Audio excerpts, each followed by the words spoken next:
everyone. Welcome to the Golden Ratio Podcast. I am Jen, GR Mom, joined as always by GR Dad.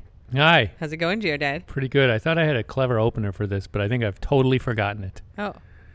Like, I don't know. Hi, or was I just being annoying, or did I don't think I settled on anything. Do you think this is a podcast that we're doing just for the Patreons and super followers? Is this a no rules for everybody? Ooh, I don't know. You called us together, so I think you're in charge. You're like, get the podcast suppose you're wondering why I called you here tonight? I am. What's your agenda? Agenda, nice use of your... Speaking of agenda, I think this is for everyone. No rules for everybody. Yeah. If you like this and you want more of it, you can become a Patreon of the Golden Ratio on Patreon, and we drop No Rules podcast there usually every 2 or 3 weeks. We were going to do it once a month, and we like doing them, so we do them more often. Those have even less rules. Yeah, they really are. Sometimes I'm wearing exotic clothing or doing weird stuff with my face. Oh. Yeah, you don't know because there's no rules. It's also not on video, so the Patreons don't know what he's doing with his face either. And apparently neither do I. I don't pay close enough attention. All right, so you have decided we're podcasting. What are we going to talk about? Well, this will see how it develops. But Okay. I'd like to address the Best Dressed award that we got from our restaurant, Pineapple and Pearls. Yeah, talk about it. There was a picture of us that they took as we were leaving. Yep. And they awarded us one of the Best Dressed awards on their website. They right? did on their Instagram story. Yeah, so I'm always proud of any award. Are you going to put it on your CV? Probably, although my face looks real goofy. Like, I don't think I would have picked that expression. You were making a goofy face. I was laughing. This is not a goofy face. This is how my face looks.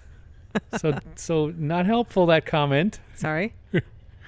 But I was wearing a Pride bow tie and cummerbund with my tux. Yeah. And some people commented on that. I just want to say, I think that was, it's Pride Month.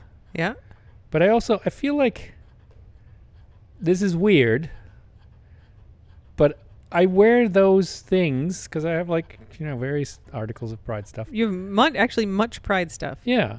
A lot of rainbows in your Kind wardrobe. of like I wear like Olympic team stuff where I'm just like, go guys, I recognize you and I support you. Like, it's a very, I know they're So you're saying you're not part of the team. You're just supporting the team. I'm not part of it. That's right. I just support them, and I'm like backing them and supporting them emotionally the way I am the Olympic team. Like, you guys are great. You worked really hard. It's fantastic. And so that's the kind of spirit in which I wear these things. You're a fan of the gays. I am, in a weird way, truly a fan of them, yes. They're not a team the way the Olympic team is, but it's the same idea where I'm like, I'm not an Olympian. I don't know what it's like to run, a 10-second 100 meters, but those guys are awesome. If you like them so much, why don't you marry them? I did. Also true and also part of it, right? But it's more than that, where I'm just like, yeah, I think they're awesome, and I think they should get more encouragement and support, like Olympians. Okay. Or like, your sports teams. This is not the same as a sports team, but it's kind of like that kind of fremd pride. Whatever the opposite of Fremdschämen is. Pride in others where you have no right to be proud and you didn't contribute to any of their success, but you think it's great they're doing well. I don't know. It's odd. You don't have a German word for that? I do not. No, there's only German words for bad things. Well, usually not good things. We're not a happy people. We're not cultivating happiness. well, that's good. Congratulations on your major award, Ingo. Yes, thank you. It was a major award. It will definitely be in my CV. Voted Best Dressed. That's pretty good. I haven't thought about that. Yeah. I'm putting my room rater 10 out of 10 on my CV. Oh, yeah. The You're awards multiple room rater 10 out of 10s. You have to start annotating. I can't even put all the dates. I'll just be like consistent. We also got like a year of the end of the year, not this last year, I think the year before, like 2020. It was like best fluffy room or something. Room rater loves the boys and girls. Yes, they loves do. the squad. Mm-hmm. They're friends of the squad. Which is just good, etiquette. or a good judgment. I It guess. is. Good judgment. A Room sign of Raider. good character. Shows that how smart they are. Yeah. Yeah. Any other stuff you want to talk about? I mean, Yeah. Yeah. Maybe good. a little bit. There was like a satirical headline I saw recently. Speaking of Room Raider and there was some headline that, it's kind of like The Onion, but it's Australian. And they were like, boyfriend quickly learns value of they, them when describing boys' night out to girlfriend. So we went to this other table, and they were really nice at that table. Yeah, we bought them lots of drinks, and we really were making friends with them. They were all girls at that table. Yeah, I picked up on that. Anyway, it's funny.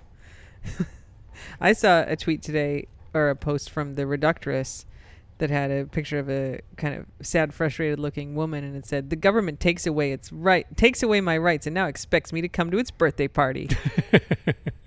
4th of July is going to feel a little weird for a lot of people for a lot of reasons. Mm-hmm. Going to feel weird for good reasons. All right, let me do a thing.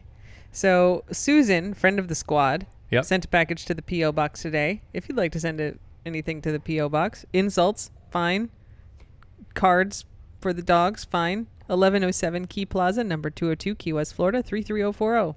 Gold, doubloons, and bullions, welcome. Absolutely. Silver, also. Sure, we'll take. We're not discriminating in our precious metals. Send us uranium. We don't care. UPS store don't care. So Susan, friend of the squad, said her mom died like 20 years ago, and she said she was going through her mom's cookbooks and found these 2 little cocktail books and sent them to me. So, I mean, this thing it's more like a pamphlet. It's like 20 pages. It's priced at 25 cents, and it's called Here's How and What to Serve. And it's got a little blue cartoon man, like silhouette face. looking quizzical. 3 pictures of cocktails in glasses and a picture of a doily on the front. And it's by Brown Forman Distillers Corporation at Louisville in Kentucky. They make Old Forester bourbon whiskey. And a lot of other stuff. So it's made by people who make liquor. And so you go through this book, and it's sort of like if you're having a party or you're like throwing events, what kind of alcohol do you need? And so it starts and it says, what kind of party? And it's got like anniversary, wedding, hen, barbecue. So there's a little like hen icon. Party? I think that's like a Hindu. Bachelorette. When the girls get together for a gab fest, a good thirst quencher, and one is usually needed, is a soft drink or a light highball. Oh, my God. Try a Tom Collins. Sandwiches will never be turned down either. I hadn't read any of these yet. They're real bad. They're real bad. Stag party. Ready? So to go along. Oh, no. 2-fisted drinks and food are the order when having a stag party. Corned beef and cabbage or steak dinners. For the poker club, He-Man sandwiches and beer take care of the inner man after the last chip is down. Oh, my goodness. They have office parties, after game, barbecue. What do they say about office parties? Is it crazy? Lack of equipment, glasses, serving plates, etc. make office parties long drink parties. Scotch, bourbon with pretzels, potato chips, and peanuts for blotters. Arrange for ice ahead of time. Blotters. That's like the trying to soak up the alcohol after it's already been doing its business. Yep. So they got all those different kinds of parties in these kinds of very dated paragraphs. And then it's got a thing on like, you have to plan for your parties, like where are people going to park their cars? Let me tell you, if you follow the instructions in here, no one should be driving to your parties. They should be parking in your pool. Open spaces. Here, this section is called Fire Fire. If you have the time and energy to do nothing else in pre-party planning, and then this next part's in all caps, be sure to have enough ashtrays. This dates it a little bit. Good, deep, substantial ashtrays. Any 5-cent and 10-cent store has a fine collection of heavy glass variety, and they can be real lifesavers. Your rugs, chairs, and tabletops will survive many a revelry if you sprinkle ashtrays around your home as you would rice at a wedding. Can you imagine not only inviting a bunch of smokers, but smokers who'll just ash everywhere if it's a little bit inconvenient to get to an ashtray? Wow. We got to find the copyright on that thing. It doesn't have a copyright. I looked. It just doesn't. Yeah, I mean, it's like There's no address. There's nothing. Bad times. I bad know. times. They've got a section called Pink Lemonade and Coca-Cola. That's for people who are not drinking, I guess. All right. Wait, I did miss this section. Those people don't exist. Bartending is man's work. Ooh. The wise hostess will leave the drink department to the master. Wise hostess. If she's single, the prudent thing to do is to ask some gentleman friend ahead of time to act as bartender. Ouch. Most men will be delighted, but be sure to provide everything a good bar should have so his job is not a chore. Wow. So then they have different like shapes of glasses and what they're called, shakers and gadgets, helpful hints for the drink maker, like how much The man. It's got to be a man apparently. All right, but here's this is the gold section. It's man's work. I don't know. That's pretty bad. I know. So I just opened it and this is the fold, right? So this is it's just stapled, right? Oh, the middle part. Yeah. The middle, right? Yeah. So if you just open it, it falls open to this middle page. And it says, and here's how many drinks you will need. And so it's a little grid down the side. So the y-axis is how many people are coming to your party. It says for 4, for 6, for 8, for 10, and for 20. So how big is your party? And then across the top, the x-axis is what kind of party is it? What kind of party? It doesn't have swinger party anywhere, does it? It's more like the time of day. Okay. So there's lunch, cocktail party, dinner, buffet, supper, and evening. Ooh. And then you go, so if you're having, let's look at a cocktail party for 4, it tells you what you need. Well, let's start with lunch because I started with lunch. Lunch is pretty funny. So a lunch for 4. Already funny. 4 people for lunch, you're going to need 8 cocktails and 8 glasses of wine. So just to do the math for you guys, that means every person at lunch is having 2 cocktails and 2 glasses of wine. For lunch. If I go out for a real rager of an evening with you, I don't have that much. No, I mean, we've tried. We've had close to that much, and it's too much. Even spaced over 4 or 5 hours. So if you're having a cocktail party, so I was like, wow, that's a lot of drinks at lunch. Here's the recommendation for a cocktail party for 4. 4 people. 16 drinks an hour for the first 2 hours. So to be clear, that's 4 drinks an hour per person for the first 2 hours. So you're going to have 8 drinks in the first 2 hours and then 12 drinks an hour thereafter. That's like, what is this, a fraternity's menu? Like, if you have a 3-hour party, like everybody show up at 6, leave at 9, you're going to have 12 drinks. Each. 11 drinks each. Like, I've never had 11 drinks in my life. Hospital city. I mean, I've never had 4 drinks in a night like in my life. Pumped if that happens. That's so much alcohol. Yeah. If you have a dinner party, 8 cocktails for 4, 8 cocktails, 8 glasses of wine, 4 liqueurs, 8 drinks an hour during the evening. Oh my God. So you're going to start and everybody's going to have 2 cocktails. Then they're going to have 2 glasses of wine over dinner, a liqueur afterwards, and then 2 drinks an hour for the rest of the night. Unbelievable drinking. Mm-hmm. I would be blotto after an hour and then couldn't sustain that pace. A buffet supper is 12 to 16 cocktails, 4 glasses of wine, 4 liqueurs, and 8 drinks an hour during the evening. So you start with 4 cocktails, then you have a glass of wine and a glass of liqueur, and then you have 2 drinks an hour for the rest of the night. Ooh. Yeah. I'm feeling a little nauseous just thinking about I know. being already really drunk and then having 2 drinks an hour. 4 drinks an hour for the first 2 hours at a cocktail party. He's pounding cocktails. And Inga was like, maybe they're talking about little drinks, which I also thought, but no, then they've got like the drink recipes. And it's all like here, a mint julep, 1 teaspoon of sugar in just enough water to dissolve, bruise 3 mint sprigs and place in a 12-ounce julep cup with the sugar, fill it 3/4 of a cup with crushed ice, and add 2 jiggers of Old Forester bourbon. That's 3 ounces of bourbon. Which is how you make a mint julep. I mean, they're a strong drink, but it's not like, they're, these kind of 1920s kind of cocktails where there's like half an ounce of liquor in that's it. right. It's a 3-ounce glass. These are really, 4 of those would be dangerous. Yeah. Tom Collins, the juice of a lemon, a teaspoon of sugar, a jigger. That's 1.5 ounces of gin. They're all regular size cocktails. I mean, I'll have a quick cocktail, right? If I'm standing around, but I wouldn't have 4 quick cocktails in an hour. No. At some point, self-protection sets in, and I'd be like, let me have some water or something. Oh, my God. Yeah. And then you've parked your car, so obviously you're driving home. Wait, no, you're smoking a bunch of cigarettes, and then you're driving home. Oh, my God. Oh my Yeah, goodness. so then they've got a bunch of drink recipes, just I'm all thinking classic 50s. kind of stuff. I'm thinking it's 50s. Mad Men 60s, I guess, right? Mad Men era is like Early full on, 60s, maybe. full on, yeah. Yeah. Yeah, it doesn't have a date. There's no copyright. It just like ends. I think this is the back page. Brown Forman Distillers Corporation, quality product since 1870. Old Forester, King Blend Whiskey, early times. Every ounce of man's whiskey. There's a back.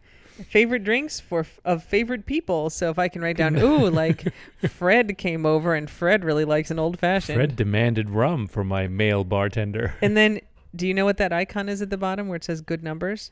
It's the rotary phone. It's a rotary phone. It's like a circle and it's got like a bunch of little dots on it. It's like a rotary phone. It says good numbers. A ring of circles, yeah. Yeah. And then it's got spaces for liquor store, delicatessen, Iceman, grocer, and butcher. Oh, Iceman. I mean, could you double your delivery this week? It does imply real old, right? Before people just had Iceman. ice makers in their house, right? Yeah. I mean, my grandma had an ice box. God, can you imagine having a party and calling the Iceman? I mean, I guess. in the 50s you would, right? Like Jeez. people didn't have You ice didn't go to makers in their 7-Eleven. fridge. You didn't go to 7-Eleven. Buy a bag of ice? I don't No, know. you called the Iceman. Yeah, so I don't know when this is from, but it's a real gem. And I'm kind of sad I missed the bartending is man's work until we were reading it here. Oh my god. Well, Yeah. how about the smoking thing? Just put a lot of ashtrays out. If you don't do anything else to prep for your party, at least get a fuckload of ashtrays, you That is guys. so, like, I mean, I grew up somewhat in the 70s, and I think people smoked when they were drinking at parties. Mm-hmm. But it was nasty. It really smelled bad the next day, and it was really Yeah. bad. Yeah. I mean, I think soon thereafter, everyone was like, let's smoke outside, guys. Can you take it outside? They have a Ugh. little chart that shows you how many drinks you get out of a bottle. So, like, if you have a bottle of whiskey, it'll make you, 7 juleps or 18 highballs. Those juleps, man. Because they want you Drinking to 4 buy of the those right an hour. amount. Yeah, I mean, you get... Imagine stocking up for, what is that, the cocktail party? Because you won't have just 4 people. You'll have like 10 people. If you have 10 people, you need 40 drinks an hour for the first 2 hours and 34 drinks an hour thereafter. So if you're having, say, a 5-hour party, let's just round that to like 36. You need a lot of drinks. It's like 2 Hundreds- cases of bourbon or hundreds something. of drinks. Unbelievable amounts of bourbon. Yeah. I mean, Wow. each person at that point, they're going to have 4 drinks and then 4 drinks. And then if you go for 3 more hours, they're going to have 9 more. So 17 drinks. It's like the drink Olympics. Which There's no is- way this is normal. That's how much you get out of a bottle of whiskey. That means every person drinks A whole one whole bottle of whiskey worth of alcohol at your party. That's a fraternity hazing in my book. Jesus. Oh, you'd end up in the hospital. I think you would. Yeah. You can't metabolize that, even with all the smoking in the world. Seriously. Smoking will not help at all. Anyway, this is a real gem. I just skimmed it before and I was like, oh, we'll have to talk about this when we podcast. And Susan, I love it even more now. And I think I'm going to do a live tweet of it. It's like break it down at some point. So More than just the highlights. Are you gonna analyze it? like a page by page. I did it. I got this book, Computers in the Kitchen, I think it's called. It's this great book from the 80s. What? I went through this phase, which I do not regret, where actually I think it was 70s Kitchen or 70s Dinner Party, that Twitter account, 70s Dinner Party. Yeah. Where they tweet this really awful, almost everything's an aspect, like this Oh yeah. awful In colored aspect. Yeah, pictures of like what was considered dinner party food in the 70s. Oof. And I think they had tweeted the cover of this book, Computers in the Kitchen, which is actually from the 80s. And I was like, I have to get this book. So I found a copy of it on Amazon. And it's like, you need a database to keep track of what you have in your pantry. And like, oh, you have a recipe? Like here is like 12 pages of BASIC, like the coding language BASIC, like a program to help you figure out if you want to make your recipe for like 5 people instead Oh of my 3 God. people, like what the measurements should be. It's just a decision tree. it's just math, Yeah. right? It's just like, oh, you store it as the amount for one person, and then it multiplies it by 5 or whatever. It's secrets. It's Is got full of this- secrets. It's this weird mix of like, there's a couple pages that just have like pictures of different cooking tools and what they're called, which has nothing to do with computers. And then there's a whole thing on like labeling your recipes, and it didn't make any sense. So it was like nutrition, and it's like, is it high calorie, or does it have carbs, or like, will Susie eat it, or is it green? And I'm like, none of these things go together. Yeah. And it was terrible. And I wrote one of the programs, like I actually typed out 12 pages of BASIC to run the little program to do the math. But I did like 2 weeks of tweeting. I'm like, all right, we're going to do chapter 3 today. And just, here's a bunch of pictures, and like, here's some weird stuff going on in this book. So this would be a fun one to do. I am old enough where I learned BASIC in high school. And I just remember everything you would do a loop, and you would do go-to. Go-tos, yeah. There were And a lot if of you go-tos didn't- in here. And if you didn't have like an if-then, after it would just repeat forever, and you couldn't turn it off unless you had like control something, right? You had to like hard reset the program to get out of that endless loop, because it was always just, it would run forever otherwise. Yeah. Which is a real weakness in the program. Especially, they didn't teach us like counters or anything, right? Whereas like, do this 100 times. They're just like, look, if you do go to 10, then it'll always go to 10. It was cool, but dumb, and we learned nothing, and we never used it. Yeah. This is before the internet. It was before Apples too, I think. Yeah, Commodore 64 kind of stuff. Speaking of labels, Yeah. you should extol the virtue of label makers. I love my label maker. Yeah. Yeah. We have two. You have one in Maryland that's like the old school plastic one. That's yeah, cool. it's from the 60s. It's got like a little ring, and you like turn it it. stamps the plastic and makes the plastic white where it stamps. I had one of those when I was little, or my mom did. That's It great. was cool. I borrowed it from a place that I worked at the University of Chicago as an undergrad, and I will eventually return it. Theft requires intent to never return. So if you're just borrowing it, that's not theft. Yeah, I just borrowed it. You intend to return it. It just hasn't been convenient. Yeah, it takes time. No jury would convict Thank you. or charge. We can always hire Venkman Esquire to You take up your defense. She's not terribly useful, but she'll distract any jury. Yeah, that is sure true. Thanks, Frank. Yeah. No. Yeah, I just wanted to shout out to everyone who sends us stuff and sends us cards and sent us condolence cards for Voods. We've already talked about it a little bit, but it's really nice. We got And another one today. That's why we do. We don't do much in paper anymore these days, but we totally appreciate it, and it's a really nice exercise to fill out a card and send it. And really fun to receive. Ingo loves going to the UPS store to the P.O. box and getting best. stuff. Yeah, he goes pretty much every day. He's like, are there any packages today? Should I go today? I mean, and I'm I like, I "No, there's order no stuff from Amazon just so I get packages. I'm not used to getting gifts, and now I get gifts all the time from Amazon. I give you a lot of presents. That's though. true. I meant from as a kid and stuff. Like I was very bad at receiving gifts. I got gifts, but like we didn't have a tradition where like people opened gifts in turn and everyone oohs and ahs over everyone's gift. Mm-hmm. We were all like a little embarrassed to get our gifts. It was very weird. Ingo is now embarrassed to give gifts because every time he gives me a present, and Ingo is a great gift giver. He finds just like your presents are the gifts where it's like, God, like he really gets me. Like I think for Christmas or my birthday, they're right next to each other, so I always mix up what I got for which thing.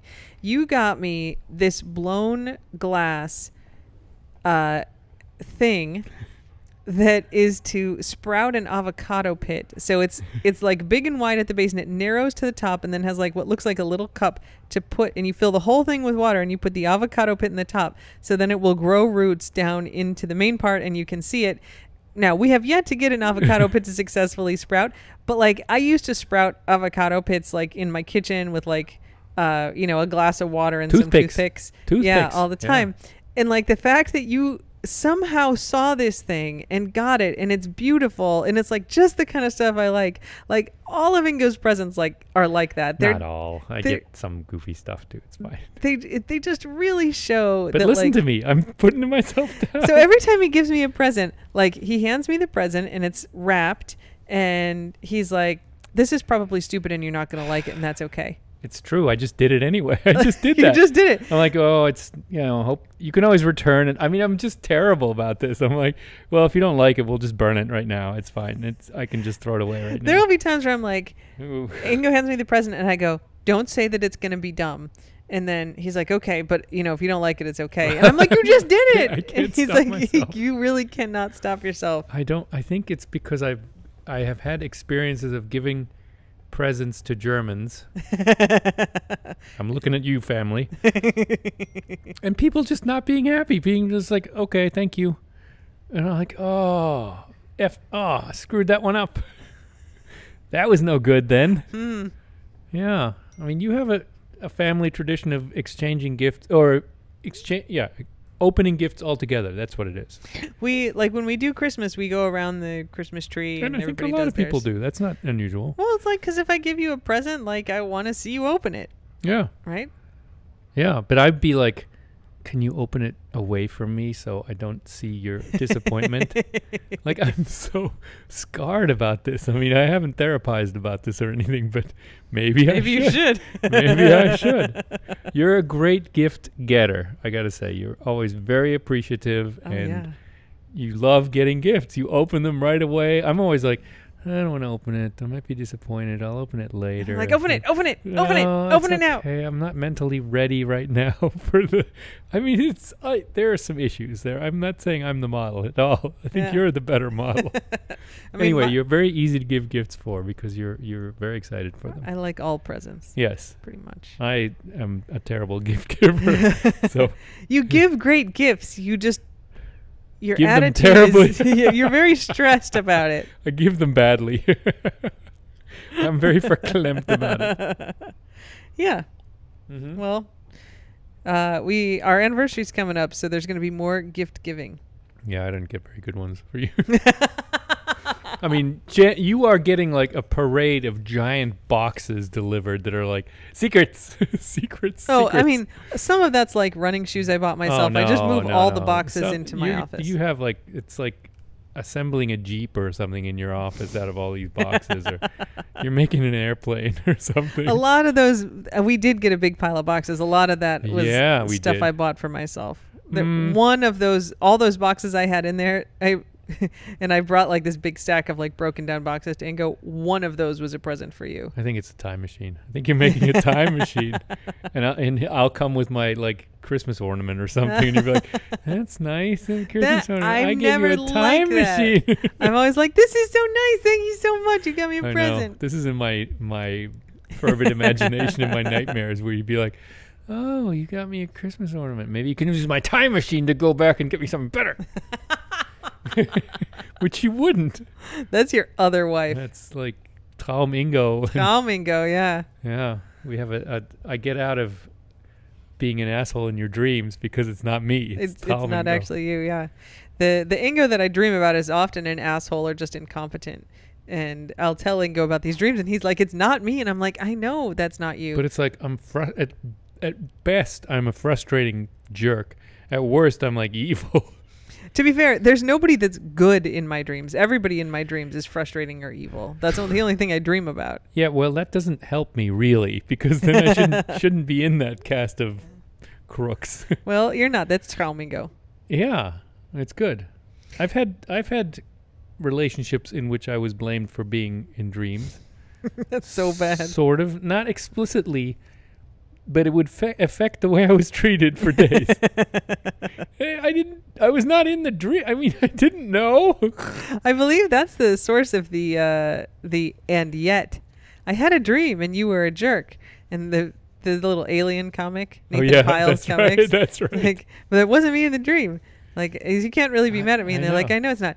And yet, I think that was we used that phrase like a lot, but I think that's originally what it was. And yet, and yet, but it's not my fault. I don't hold it against you.